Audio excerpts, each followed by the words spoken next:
Okay, so let's continue from where we left off. These are three important issues that must be addressed by every researcher. We discussed one of them earlier, choosing the right sample. Research is good quality only if the sample is representative of the population. That is key. If the sample is representative, then you can pick a sample of 2,000 from the whole US population of 300 million, and still the findings will be correct, even though the sample was small.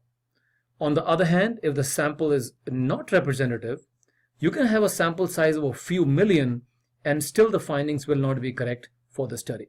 So representativeness of the sample is a key consideration. The second issue is the confidence intervals. Every researcher must mention the range into which the true value of the measured variable is likely to fall. So, and that range is, you have to clarify that as per the statistics. So for example, if the researcher measures, let's say, customer satisfaction for a company, let's say T-Mobile, and the researcher uses a sample of cell phone service users, and let's say he finds an average value of 8.3 on a scale of 1 to 10. I'm just randomly picking numbers here, okay? So 8.3 on a scale of 1 to 10. Then the confidence interval, the range in which the true value lies, can be narrow, say 8.1 to 8.5, that can be the range, or it can be quite wide, maybe 7.5 to 9.1, even though the average value was 8.3. So what do you think would be better, a narrow or a wide confidence interval? Well, the answer is as narrow as possible, because it shows how accurate your findings are. Lastly, validity shows whether the researcher measured what he or she was supposed to measure, and whether or not he made a mistake, maybe a fatal mistake in capturing information. Because a wide variety of things can go wrong. The wording of questions can create a problem.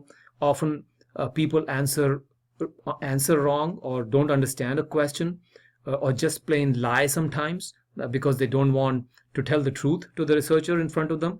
Respondents are often in a hurry, or sometimes they don't like the researcher or the sponsoring company. A wide range of factors can mess up the research findings and must be very carefully handled. So a market researcher must be very insightful and detail-oriented. That's very important if he wants to preserve the accuracy and sanctity of the research findings. Finally, any discussion on market research would be incomplete without talking about consumer panels. More generically, they're called syndicated research. Syndicated research is a type where one research company collects information from a group of respondents, often consumers, and then sells the same information to a group of interested client companies.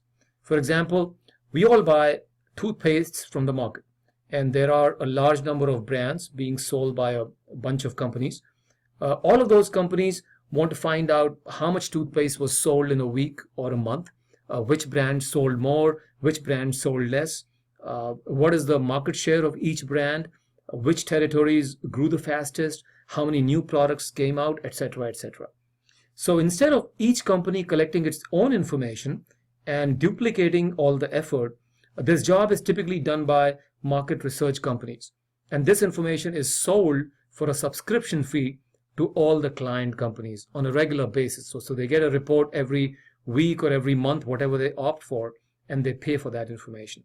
So as I pointed out earlier somewhere, syndicated research makes a substantial chunk of marketing research, about 40% and growing, and is a very important sector of the industry.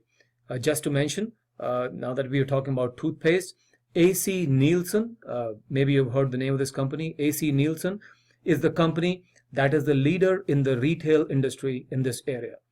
This company collects and sells information to manufacturers and tells them how much milk, pasta, meat, soft drinks, produce, etc. we bought as consumers from stores each week.